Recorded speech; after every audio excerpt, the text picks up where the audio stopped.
आप लोग अच्छे होंगे। आज हम लोग बात करेंगे पीएलसी के सीरीज़ में, जहाँ पे हम लोग देखेंगे मेमोरी के पार्ट के बारे में। पीएलसी में कौन कौन सी मेमोरी हम लोग यूज़ करते हैं।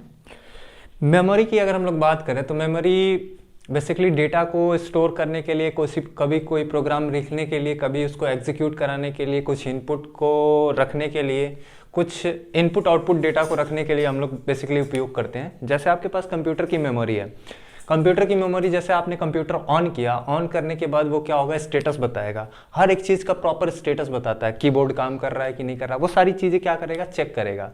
कीबोर्ड का स्टेटस देखेगा, माउस का स्टेटस देखा, प्रिंटर का स्टेटस देखा। सारी चीज़ों के लिए आपको एक प्रॉपर मेमोरी चाहिए होगा, जहाँ पे वो डेटा को क्या करेगा, स्टोर करेगा। तो इसी तरह से हमारे पास पीएलसी भी है। जब हम लोग पीएलसी में प्रोग्राम को करते हैं या प्रोग्राम को लिखते हैं तो उसके लिए प्रॉपर हमारे पास क्या होनी चाहिए, मेमोरी होनी चाहिए। हम लोग बात करें कि पीएलसी में कितने तरह की मेमोरी होगी, तो बेसिकली अगर हम लोग देखें तो पीएलसी हमारे पास 3 तरह की मेमोरी से मिलके बनी होती है। अगर हम लोग कहें कि कौन कौन सी मेमोरी होती है तो हम लोग बात कर सकते हैं रोम, यानी read only memory. Read only memory रोम कब होता है, कब इसका यूज़ करते हैं। जैसे रोम का उपयोग हम लोग तब करते हैं जब जैसे ओएस आपको डालना है, यानी अगर आपने कोई एक इंडस्ट्री है, इंडस्ट्री में कुछ आपने सिस्टम परफॉर्म किया, कुछ भी काम करवा रहे हो, वहाँ पे आपको क्या करना है, कोई भी आपने पीएलसी लगा के ऑटोमेशन परफॉर्म कर लिया आपने। अब क्या करना है, आपने उसको प्रोग्रामिंग करना है। प्रोग्रामिंग करने का मतलब है कोई आपने प्रोग्राम लिख देना है। लिखने के लिए आपको क्या चाहिए होगा, आपको एक पीएलसी चाहिए होगा और आपने क्या चाहिए होगा, एक कंप्यूटर चाहिए होगा। कंप्यूटर चाहिए होगा। इस कंप्यूटर से आप क्या करोगे, इसमें ओएस डालोगे, यानी ऑपरेटिंग सॉफ्टवेयर पीएलसी का इसमें डालोगे, इस प्रोग्राम का, माने इसको जैसे ऑटोमेटिकली ऑपरेट करना है। तो ये जो प्रोग्राम लिख रहे हो, ये जो ऑपरेटिंग सिस्टम है पीएलसी का, जिसमें आप लैडर लॉजिक वगैरह लिख रहे हो, ये बेसिकली मशीन लैंग्वेज में लिखा होता है, जिसको हम लोग 0 और 1 के फॉर्म में जानते हैं। तो हमारे पास जो ओएस लिखा होता है उसको हम लोग किससे लिखते हैं, रोम से लिखते हैं। यानी रीड ओनली मेमोरी क्या करेगा, पीएलसी में जो पहली मेमोरी हम लोग यूज कर रहे हैं वो कैसी कर रहे हैं, रीड ओनली मेमोरी। अगर हमारे पास जो सॉफ्टवेयर है, वो जो लिखा होगा, जो प्रोग्राम लिखा होगा, जो स्टेटस को चेक करेगा, यानी जो प्रोग्रामिंग के स्टेटस को चेक करेगा, जो प्रोग्रामिंग लिखी जाती है, जो ऑपरेटिंग सॉफ्टवेयर है, वो कहाँ पे होगी, रोम में होगी। यानी पहली हमारे पास जो मेमोरी है वो कैसी है, रोम। तो इसमें लिखिएगा हेडिंग डाल के, पहली मेमोरी रोम टाइप। यह वो मेमोरी है, लिखते जाइएगा, इन मेमोरी में यह वो मेमोरी है पीएलसी की जिस पे पीएलसी का ऑपरेटिंग सिस्टम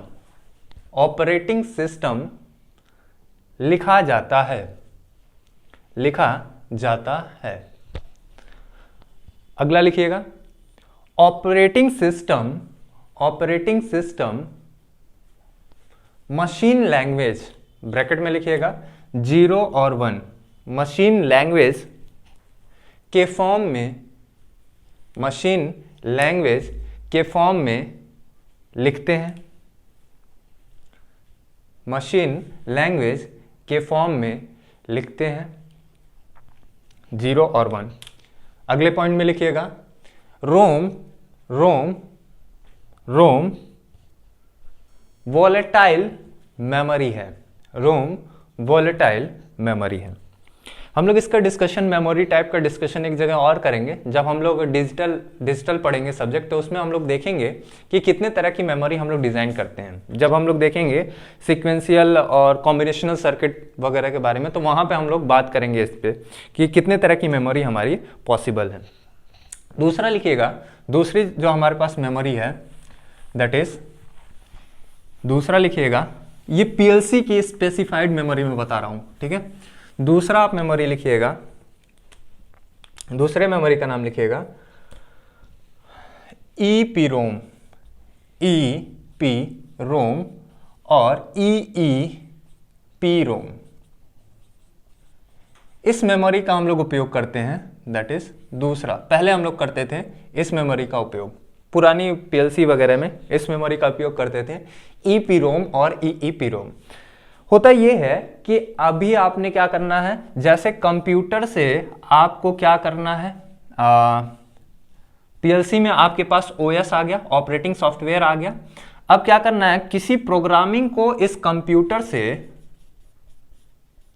कंप्यूटर से इसमें आपको उतारना है, यानी इसमें आपको लिखना है, इसके ऑपरेटिंग सिस्टम में आपको लिखना है। किसके? पीएलसी के ऑपरेटिंग सिस्टम में अगर आपको लिखना है तो आपको एक ऐसी मेमोरी की आवश्यकता पड़ती है जहां पे आप क्या कर सको, उसको इरेज कर सको और फिर से लिख सको, फिर जो लिखी हुई मेमोरी है उसको क्या कर सको, इरेज कर सको और लिख सको। तो जो पुरानी पीएलसी होती थी उसमें हम लोग क्या यूज करते थे, ईईपीरोम और ईपीरोम। अभी जो रिसेंटली नई मेमोरी बनने लगी हैं, जो नई नई टेक्नोलॉजी आ गई, तो अब हम लोग इसका उपयोग कर दिए, इसको हटा के फ्लैश मेमोरी का उपयोग करने लगे। फ्लैश मेमोरी जहां पे हम लोग क्या करते हैं, हम लोग डायरेक्ट इसको प्रोग्राम को इसके ऊपर डालते हैं और हम लोग सॉफ्टवेयर को दे देते हैं और इस फ्लैश मेमोरी में जाने लगता है। इसी फ्लैश मेमोरी को हम लोग जानते हैं लोड मेमोरी के नाम से। इसी फ्लैश मेमोरी को हम लोग जानते हैं लोड मेमोरी के नाम से। तो हो सकता है आपसे क्वेश्चन पूछा जा सकता है फ्लैश मेमोरी कैसा होता है, हो सकता है ये पूछा जा सकता है कि इस पे कैसी वर्किंग हम लोग करते हैं। तो यहाँ पे लिखिएगा लोड मेमोरी या फ्लैश मेमोरी, लोड मेमोरी या फ्लैश मेमोरी न्यू जनरेशन की पीएलसी में उपयोग करते हैं, नई जनरेशन की पीएलसी में उपयोग करते हैं, जो कंप्यूटर से प्रोग्रामिंग को पीएलसी में अपलोड करता है, पीएलसी में अपलोड करता है। उसके बाद लिखिएगा, इसके बाद लिखिएगा ओल्ड पीएलसी में या पुरानी पीएलसी में फ्लैश के बजाय, अगली लाइन से, फ्लैश के बजाय ईईपीरोम या ईईपीरोम का उपयोग किया जाता है। इरेजिबल ईईपीरोम का उपयोग किया जाता है, ईईपीरोम का उपयोग किया जाता है, जाता था, ठीक है, सॉरी ईईपीरोम का उपयोग किया जाता था। अभी हम लोग किसका उपयोग करने लगे हैं, फ्लैश मेमोरी का उपयोग करने लगे हैं। एक तरह की मेमोरी और यूज होती है पीएलसी में जिसको हम लोग जानते हैं रैम के नाम से। एक तरह की मेमोरी और उपयोग होती है जिसको हम लोग जानते हैं रैम के नाम से। बेसिकली जो रैम का फंक्शन है, रैंडम एक्सेस मेमोरी, जो रैम का फंक्शन है वो हमारे पास पीएलसी में 3 तरह से डिवाइड हो चुके हैं। यानी रैम हम लोग मेमोरी, पीएलसी का जो मेमोरी है जहाँ पे हम लोग, जिसको हम लोग रैम कह रहे हैं, इसके 3 फंक्शनिंग है, यानी 3 स्ट्रक्चर, 3 पार्ट में ये डिवाइड है। इसको हम लोग क्या कह देते हैं, 3 पार्ट में हम लोग पीएलसी का मेमोरी रैम को डिवाइड कर दिए हैं।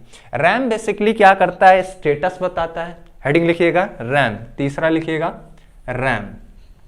रैम टाइप या रैम टाइप। यह मेमोरी पीएलसी में इनपुट आउटपुट, यह मेमोरी पीएलसी में इनपुट आउटपुट डेटा को स्टोर करता है। दूसरा अरिथमेटिक ऑपरेशन के रिजल्ट को स्टोर करता है या रखता है। और तीसरा लिखिएगा, पहला कौन सा, इनपुट आउटपुट स्टेटस को, दूसरा अरिथमेटिक ऑपरेशन को, और तीसरा एक लिखिएगा सिस्टम के स्टेटस को भी स्टोर या दिखाता है या बताता है। तो हम लोग कह सकते हैं जो रैम है अपने पास वो 3 तरह के हैं, 3 पार्ट में ये काम करता है। पहला सिस्टम स्टेटस या सिस्टम मेमोरी। दूसरा अपने पास कौन सा है, इनपुट आउटपुट मेमोरी। और अपने पास एक लास्ट वाला है जिसको हम लोग कह रहे हैं system memory, input output memory, और एक अपने पास और है जिसको हम लोग कह रहे हैं डेटा मेमोरी।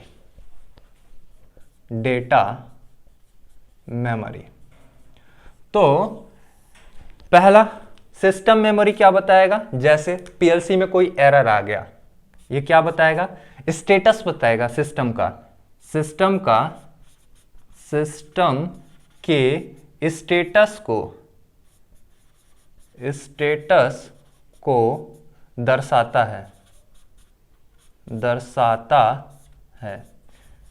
जैसे डिफरेंट तरह का एरर आता है, जैसे आप देखते होंगे कि अलग अलग तरह का एरर आ जाता है, सिस्टम वर्क नहीं करता है तो वो कंप्यूटर में एरर शो कर देता है। तो ये स्टेटस बताता है पीएलसी का, क्या स्टेटस चल रहा है, कहीं क्या एरर है कि नहीं है। तो एक रैम ऐसा हम लोग उपयोग करते हैं जो क्या करता है, सिस्टम के स्टेटस को बताता है। तो इसमें क्या डिफाइन कर सकता है, एरर को भी बता सकता है ये, या वर्किंग कंडीशन, पीएलसी का कोई वर्किंग कंडीशन है उसको डिफाइन कर सकता है एलईडीज, डिफरेंट एलईडीज से की मदद से, by the help of different LED, अलग अलग एलईडी की मदद से। इसी तरह से अपने पास एक मेमोरी है जिसको हम लोग कह रहे हैं इनपुट आउटपुट स्टेटस मेमोरी या input output memory.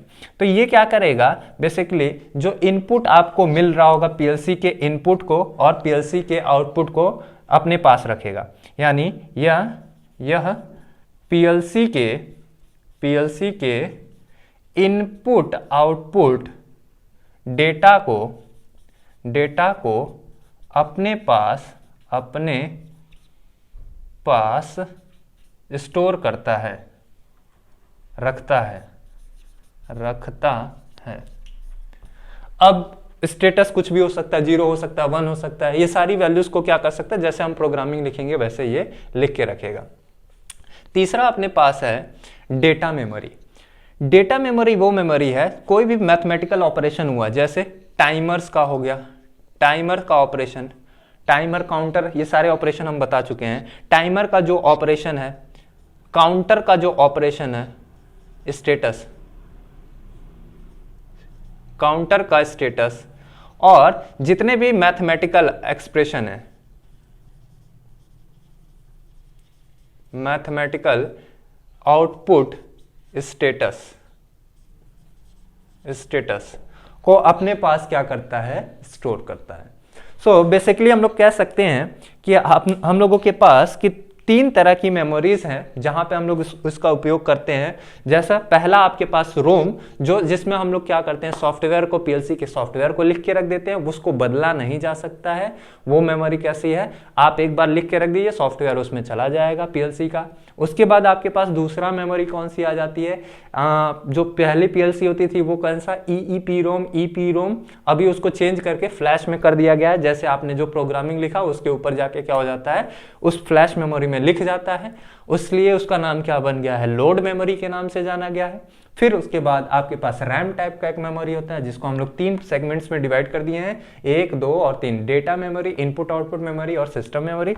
System memory क्या करता है, क्या परफॉर्म करता है, ये भी रैम टाइप का ही है। ये परफॉर्म क्या करता है, ये बताएगा कि पीएलसी में एरर है कि नहीं है, उसका वर्किंग कंडीशन क्या है, ये सारी बातें उसको बताएगा। सिस्टम के बारे में पूरा इंफॉर्मेशन देगा, इनपुट आउटपुट के बारे में पूरा इंफॉर्मेशन देगा। ऐसे रैम को हम लोग कहते हैं इनपुट आउटपुट रैम मेमोरी। और डेटा मेमोरी जहाँ पे टाइमर और काउंटर के स्टेटस को रख रहा है अपने पास, उस तरह की मेमोरीज को हम लोग कहते हैं, वो भी रैम टाइप का है। इस तरह की मेमोरीज को हम लोग कहते हैं डेटा मेमोरी, और वो कैसा है, रैम टाइप का।